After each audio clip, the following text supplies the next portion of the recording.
الحمد لله نحمده ونستعينه ونستغفره ونعوذ بالله من شرور أنفسنا ومن سيئات أعمالنا من يهده الله فلا مضل له ومن يضلل فلا هادي له وأشهد أن لا إله إلا الله وحده لا شريك له وأشهد أن محمدا عبده ورسوله صلى الله عليه وعلى آله وصحبه ومن.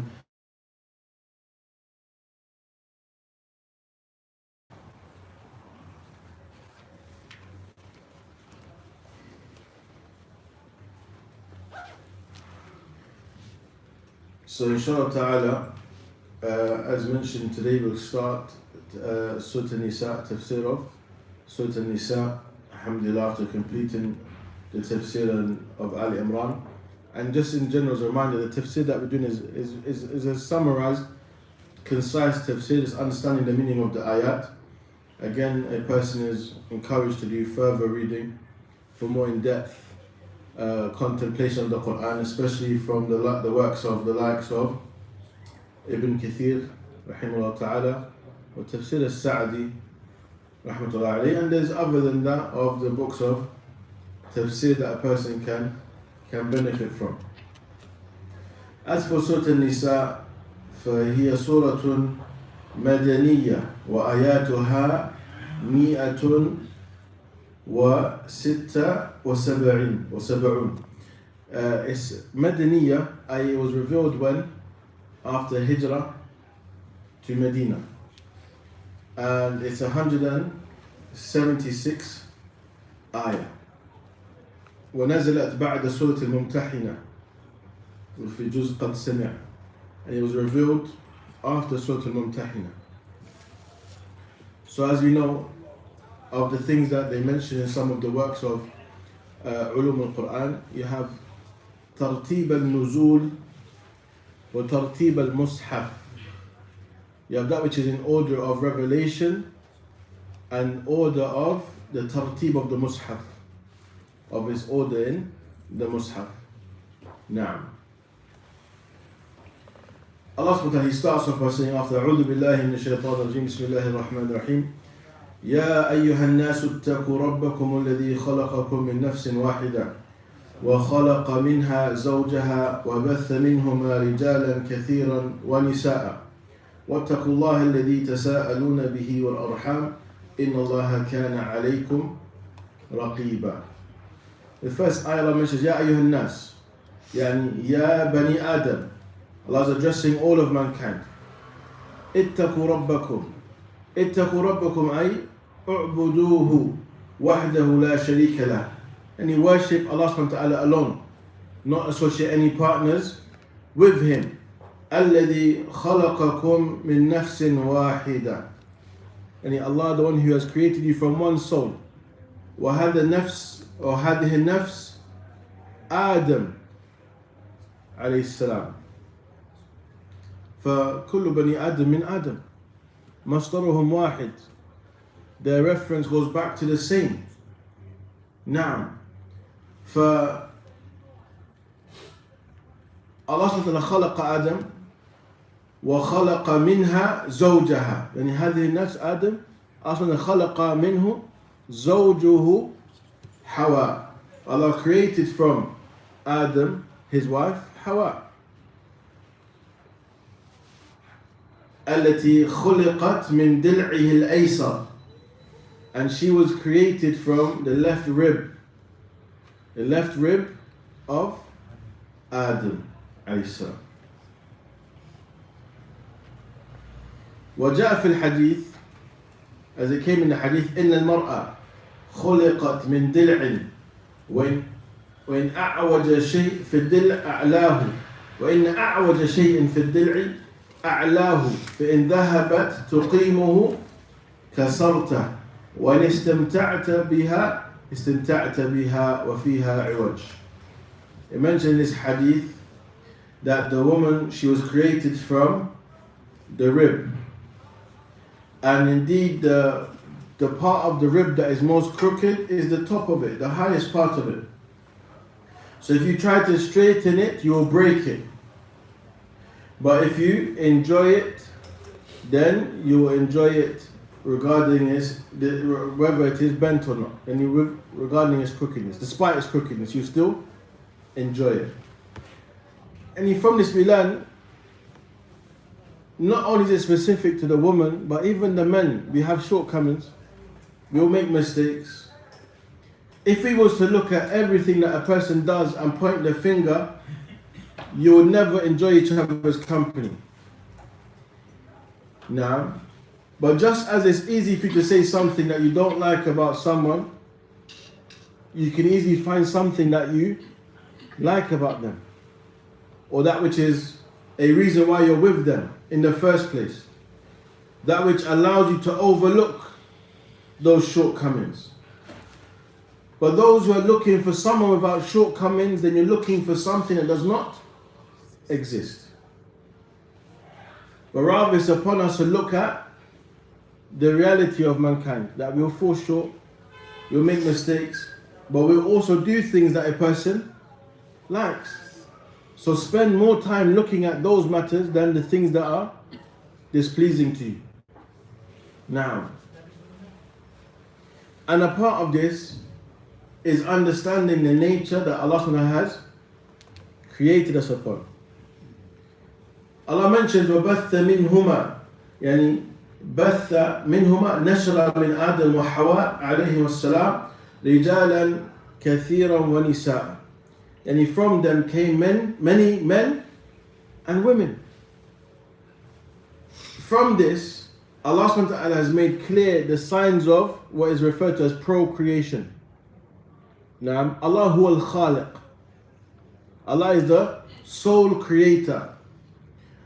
والله تعالى جعل الأب والأم الزوج والزوجة سببين لوجود بني آدم.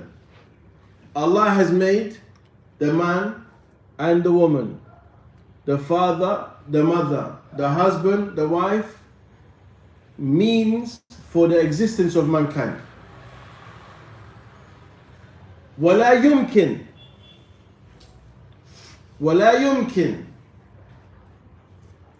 وجود بني آدم إلا بهذين السببين إلا ما كان معجزا علامة من الله تعالى وآية.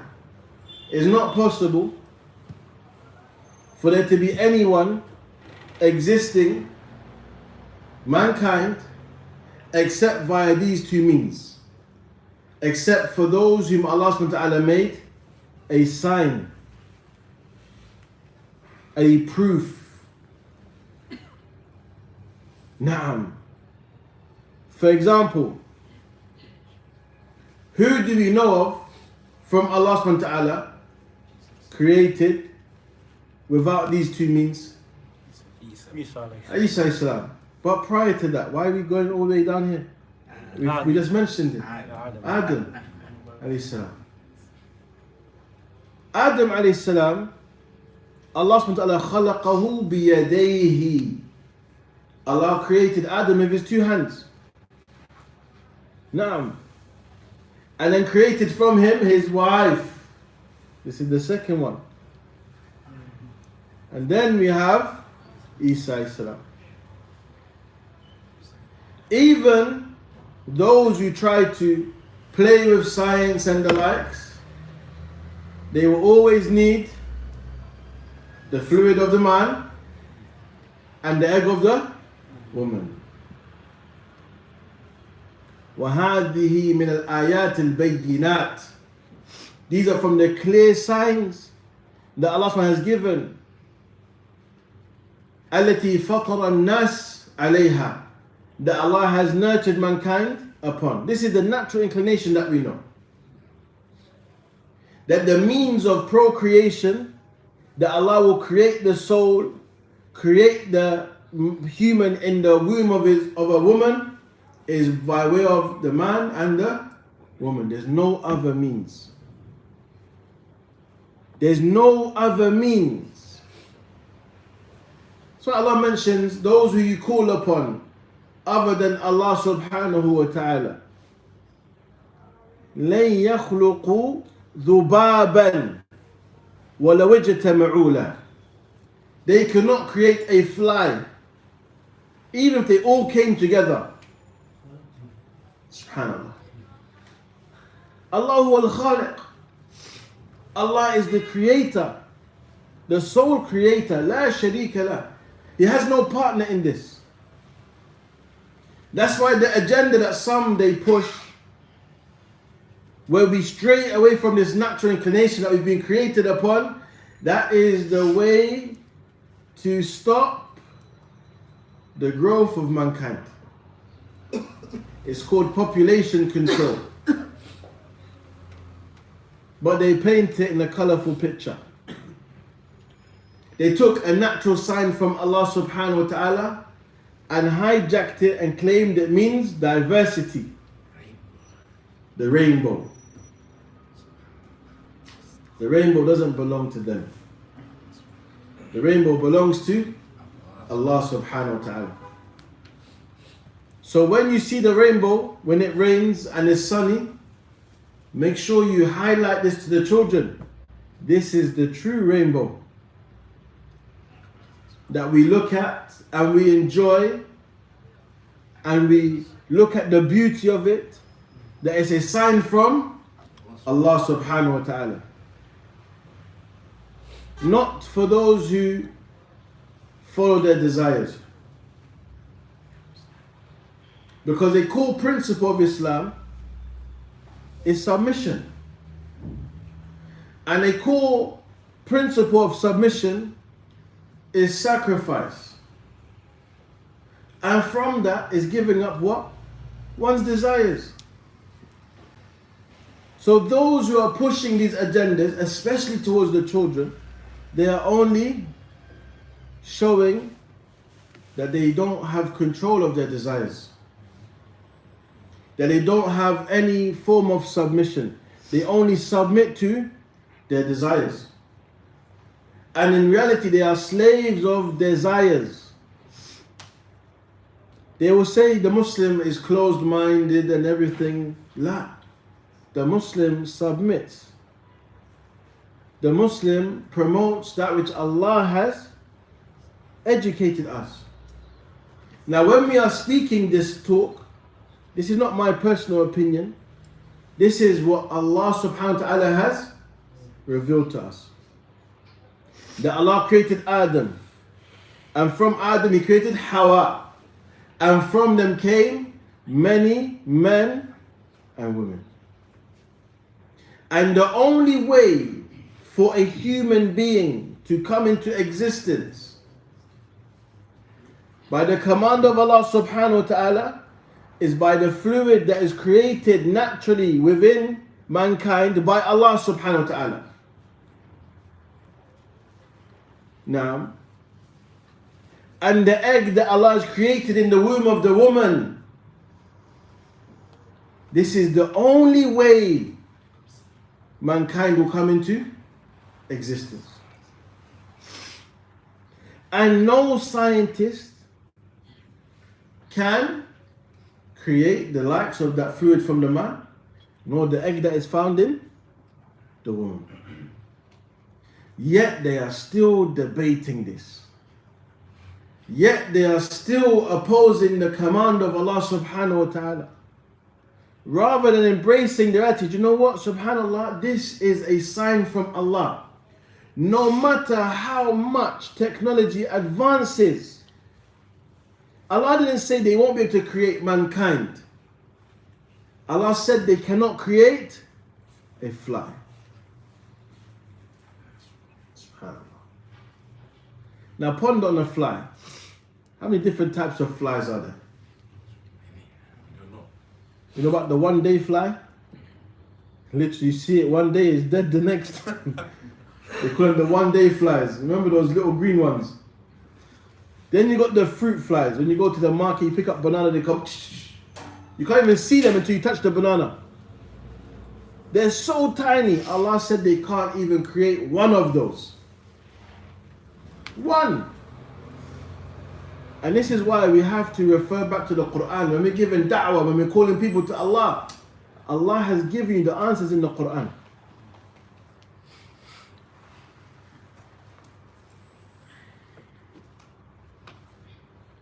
And Allah musta'an, we're in a time where we're being tested. And I remind you, there is no such thing in this country, in the West, as freedom of speech. Don't be deceived. The Muslim has to be wise. Don't just say what you want to say. You have to say things with wisdom. Because the reality is say what you want but suffer the consequences. And this false pretense of freedom of speech is to allow you to talk, so that you expose yourself. And that's why the Muslim has to be someone who speaks of knowledge and not emotion. Because when you speak with emotion, often you will say things that you regret. But when you speak with knowledge, you will say things that you are certain of and that you believe. And that is again a fundamental concept of submission. Don't argue with me because of my stance with the nature of the husband and the wife, the man and the woman, procreation. Take up your dispute with the one who created you. Meaning, if you want to dispute with Allah subhanahu wa ta'ala, Allah has told you numerous amounts of times, bring your proof.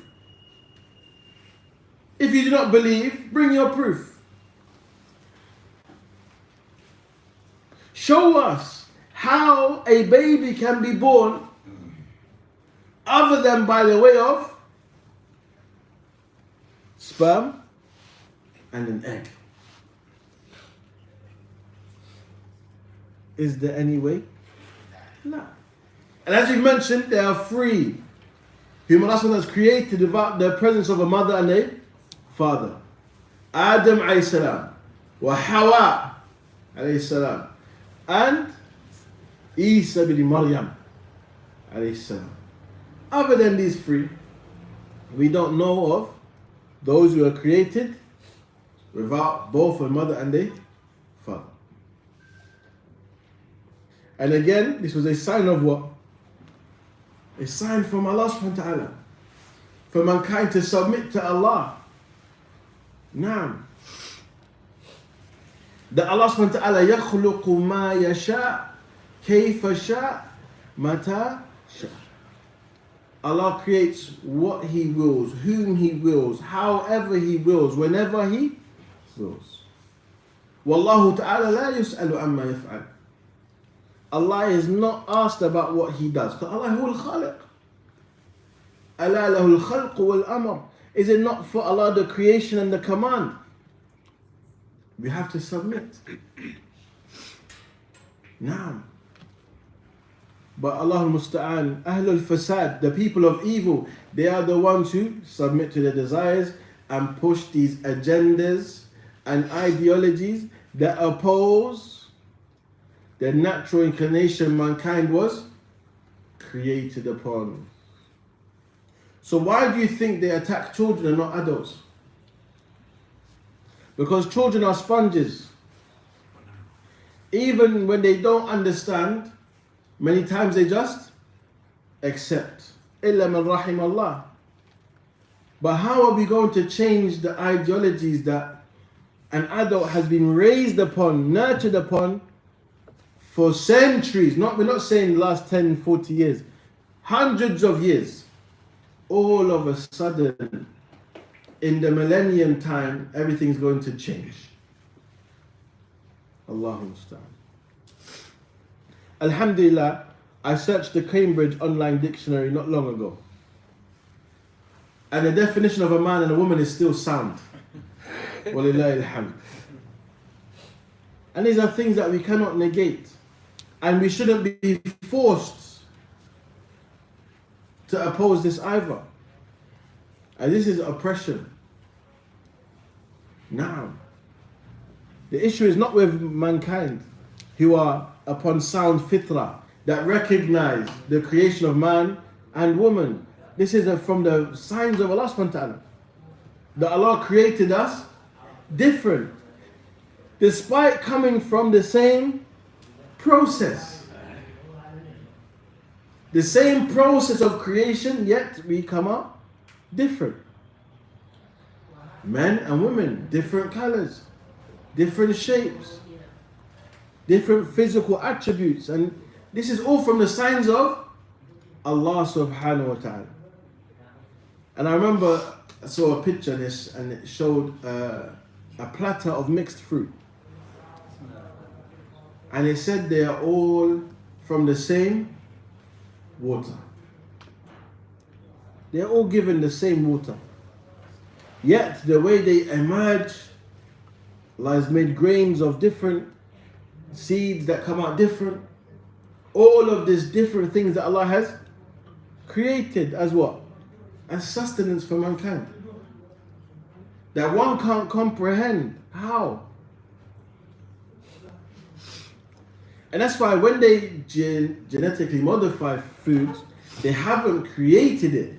They have taken a substance of its original and mass produced it. But they haven't brought it from the beginning by themselves. Why? They're not able to create anything. They cannot create.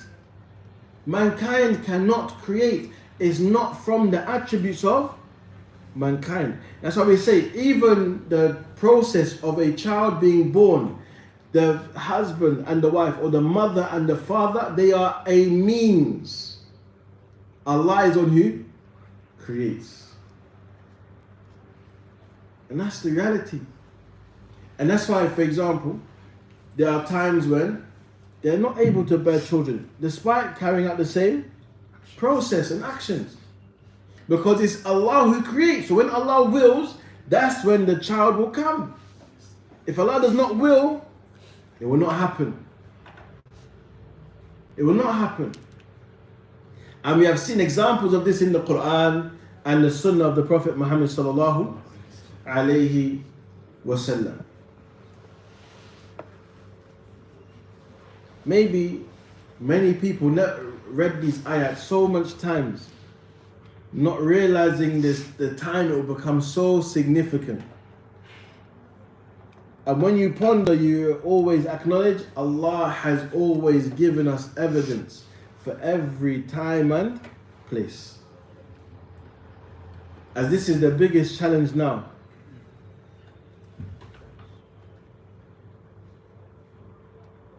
Don't call me he. The voice like this, and what am I supposed to do?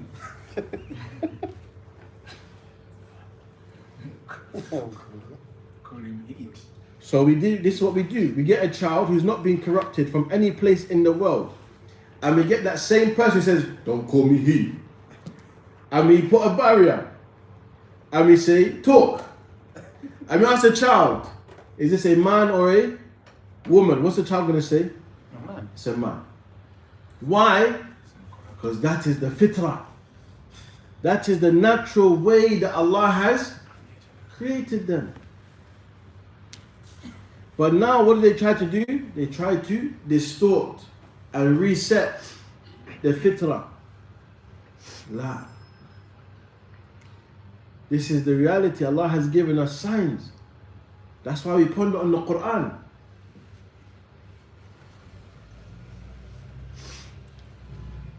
I'm not obliged to accept what I don't believe in. The same way my Islam, you're not obliged to accept it. That's the reality. Lakum dinukum waliya din. For you is your religion and for me is mine. Mine is submission to the one who created me by way of revelation. Yours is submission to desires. Your deity you worship is your desires. It's not Allah subhanahu wa ta'ala. And that's why you find those who have illness in their heart, the way they try to seek fame is by saying, I'm a Muslim and I believe this. Why does it matter? Why do you have to say, I'm a Muslim and I believe this? Because these are the ones who do the works of shaitan. Or these are the ones who want to get paid. Because these stances that they take, it brings them money. Imagine a Muslim saying, yes, I am one of those, I believe, I support you guys. Oh, come. You will be the main person. You will lead the campaign. والذي قال لأنه مسلم, the one who's saying I'm a Muslim, ويفعل هذا أصبح إماما للضلالة وداعيا إلى النار. This person became a caller to misguidance and a leader of misguidance and a caller to the hellfire. There are some things we have to, one of the easiest ways to show the difference between a man and a woman as well is for the man to carry the baby in his hand.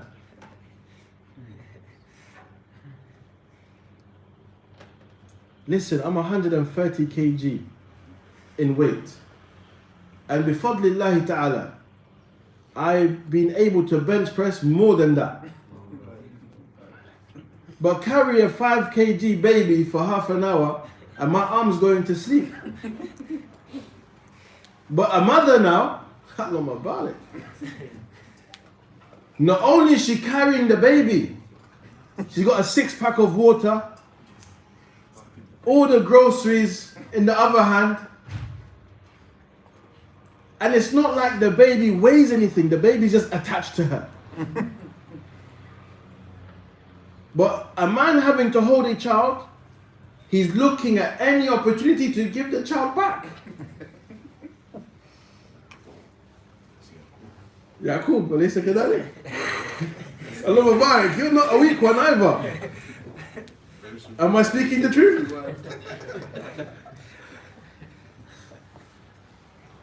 You know these competitions of world's strongest man and stuff, they should just put the weights aside and just give them babies. And just hold the child. It's ajib.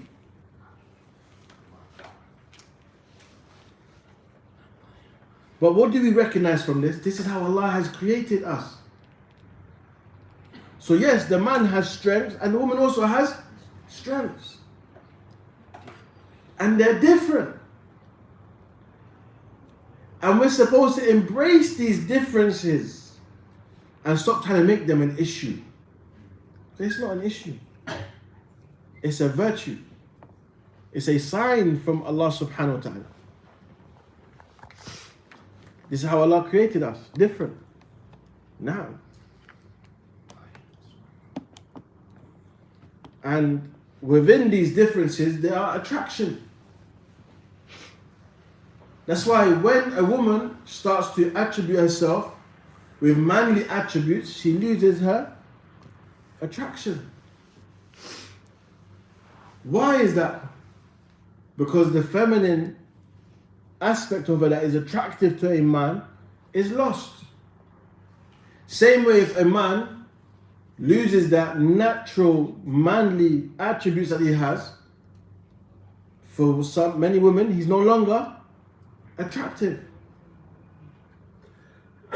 That's just the facts of how Allah has created us.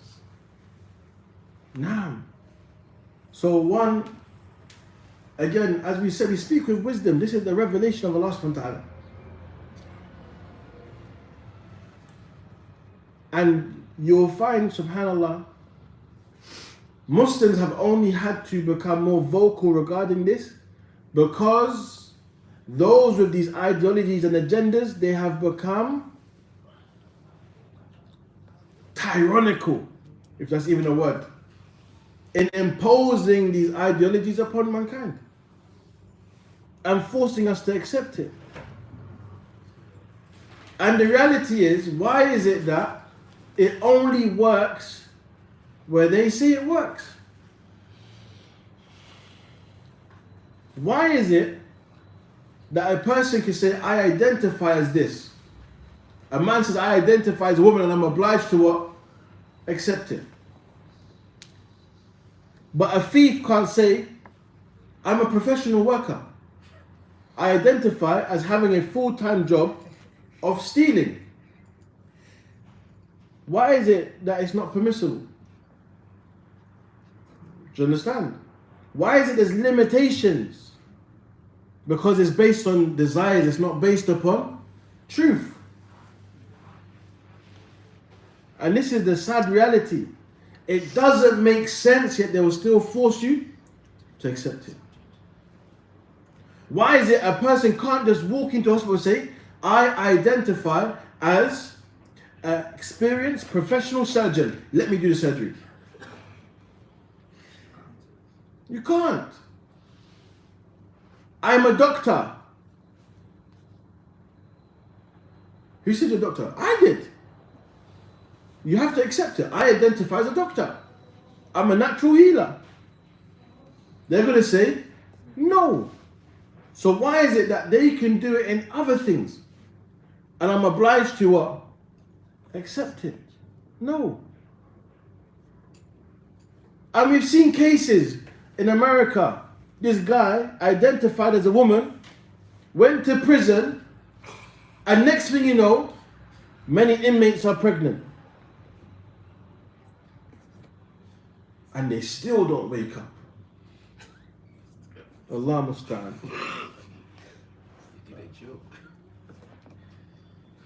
They're having a field day, plowing the lawn, in the prison, in the name of this ideology. And what happens? Mankind's forced to what? Accept this. La abadan. No chance. That's the reality. And what do we go back to? Allah is the one who created us and gave us revelation. Tayyib. Let's not argue about the specifics. Let's argue about the revelation at whole. If you doubt it, prove that it's not from Allah. Prove that it's wrong. Because as we've mentioned before, right and wrong throughout history of mankind's being and existence has only been known from what? Revelation. Revelation is the only way we've been able to know what is right and what is wrong. Because had it been otherwise, we say, do you know what? We get children, 40 kids, put them on an island. They have no access to any history, no books, nothing, no knowledge. And we say, make a law that you will live by. What's going to happen? Chaos, murder, everything. And even when they murder, they're going to say it wasn't wrong. Why? They're going to find some way to justify it because they've made their own law. But Allah is the one who taught mankind by way of revelation. Naam. Also, Allah subhanahu wa ta'ala mentions, وَاتَّقُوا اللَّهَ الَّذِي تَسَاءَلُونَ بِهِ وَالْأَرْحَامِ. Yani, here, fear Allah, the one who people ask by. Someone says, أَسْأَلُكَ بِاللَّهِ. I ask you by Allah subhanahu wa ta'ala. They mention is if you're able to, you should never refuse a person who asks you in the name of Allah. Person who asks you support in the name of Allah subhanahu wa ta'ala, if you're in a position to help them, you should never reject them. Not because of who's asking, but because they've asked you by Allah. So min bab ta'dhim Allah, from the aspect of glorification of Allah subhanahu wa ta'ala, you are responding to their request. والأرحام يعني لا تقطعوها بينكم وبروها وصلوها. It mentions, as for the family ties of kinship, don't sever them between you. Rather uphold them, be dutiful to them, be good to them. إن الله كان عليكم رقيبا. Yani Allah subhanahu wa ta'ala is an observer, knows everything that which you do. All of your actions and statements is known to Allah subhanahu wa ta'ala. وهذا مما جاء في الحديث. This is what comes in the hadith. اعبد الله كأنك تراه فإن لم تكن تراه فإنه يراك. Worship Allah as if you can see Him. And if you're not able to do so, then know that Allah always sees you. Allah mentions وَآتُوا الْيَتَامَ أَمْوَالَهُمْ.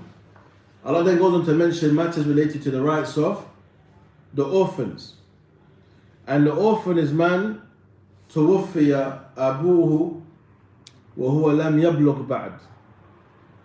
It's a person who has lost their father and they haven't reached the age of puberty. So if someone's father passes away before they reach the age of puberty, that person is considered an orphan. Now, وَلِهَذَا النَّبِيُّ صَلَّى اللَّهُ عَلَيْهِ وَسَلَّمْ كَانَ يَتِيمًا. The Prophet Muhammad was an orphan. And he lost his father before he was even born. And then his mother in the early days of his life, the early years of his life. Now, so this is like the pinnacle of being an orphan. Now, ولكن هذا كان تأديبا للنبي صلى الله عليه وسلم. This was also a means of discipline of the Prophet Muhammad صلى الله عليه وسلم, that he would be compassionate with the orphans. As I said, أنا وكافل اليتيم هكذا يوم القيامة. He said, I am the one who looks after the orphan, will be like this on the day of judgment. And he drew his fingers together like this. Now, it has a lofty place. And from this, وَآتُوا الْيَتَامَ أَمْوَالَهُمْ, يعني in the بُلُوغِهِمْ, when they reach the age of puberty, give them their wealth. And when you're in charge of their wealth, looking after their wealth, when they're before the age of puberty, when they reach that age, then you give them their wealth. In كانوا راشدين, if they are people of rushd, they're righteous, they're well sound-minded, able to look after their affairs. This is the command from who? Allah subhanahu wa ta'ala. So when we actually put in Islam, there is nothing. Look, Allah has talked about the creation of man and women, of mankind, by way of a mother and a father. The first thing Allah is talking about after this, those who have lost their fathers. There is a communal obligation in looking after them, seeing to their well-being. Because the father has a role in a child's life, as well as the mother has a role. And when the father is no longer in the picture, that role is now difficult or not fulfilled in totality. There's going to be things that are missing. Now, that's the reality. So again, there's a communal obligation to look after the well-being of those who are orphans. And you find today there are so many charitable opportunities to aid al-yatama, those who are orphans, by way of education, by way of their health, by way of schooling, being able to go to school. In some places they're not able to even go to school.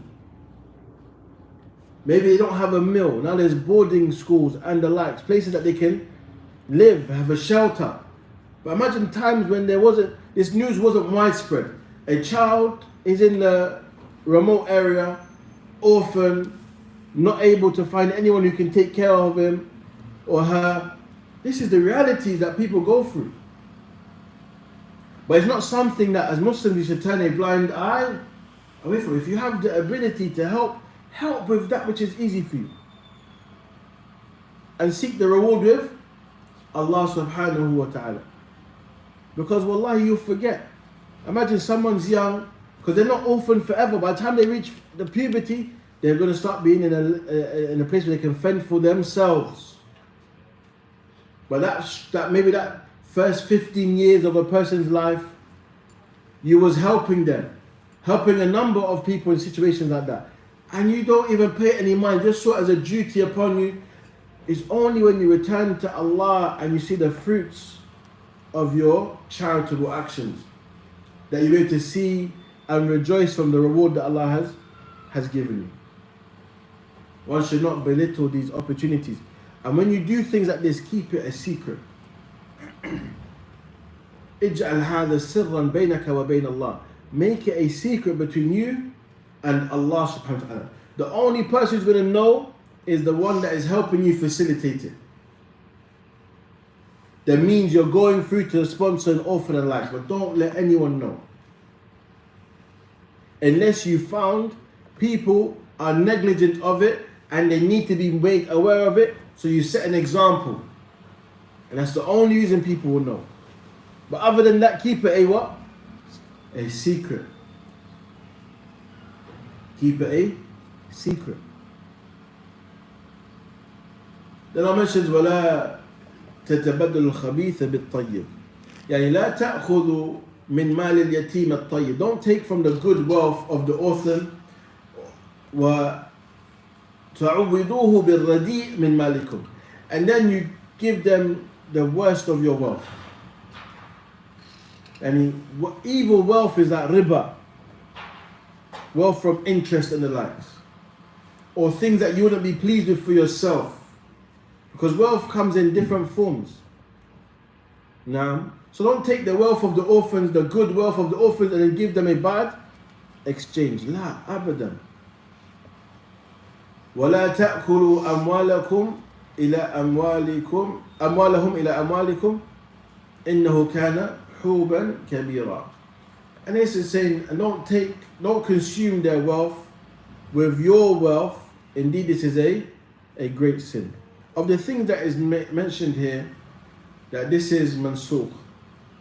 This ayah is abrogated when Allah says in Surah Al-Baqarah, وَإِن تُخَالِطُوهُمْ فَإِخْوَانُكُمْ فِي الدِّينِ. And if you are to mix with them, then they are brothers in Islam. Now, so it mentions that there's no harm in that, as long as if your wealth that is mixed among you is done upon goodness. It's done upon goodness. Inshallah, we'll stop here today, and we'll continue next week. We kind of spoke long on a topic that we can never stop talking about, because it's going to continue to be a problem until Yawm al-Qiyamah. And subhanallah, the sad reality is history repeats itself, and no time is going to be better than the time that preceded it. We had the people of Lut